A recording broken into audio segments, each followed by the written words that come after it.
Hello everyone, in today's video I'm going to walk you through how to connect your Topstep account to Tradingview in 2025. Now to do this, you utilize the Tradingview integration as Topstep leverages Tradingview as its trading platform. Here's a step-by-step guide to set up the connection. Step 1. Log in to activate the Tradingview add-on in the Tradingview. Use the credentials provided by Topstep to log into Tradingview and choose the simulated environment when prompted as your trading mode.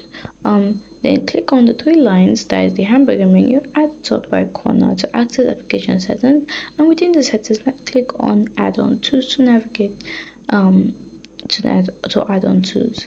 Then you need to find Tradingview add-on and click activate.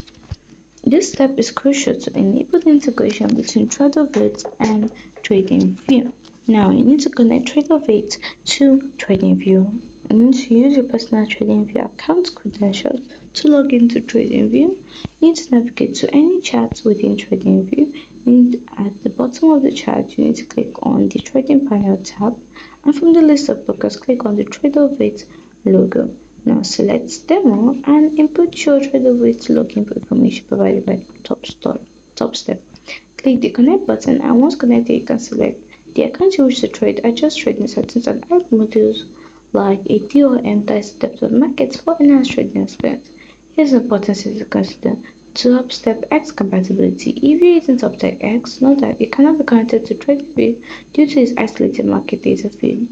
And also, Topstep recommends keeping Tradingview open in a separate browser tab while trading on Tradingview. This allows you to quickly manage your orders in case any issues arise with Tradingview.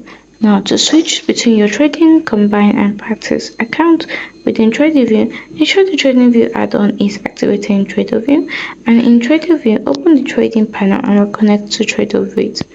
Select the desired account from the list. Hope you found the video helpful. If you did, please like, subscribe, and comment down below. Thanks for watching.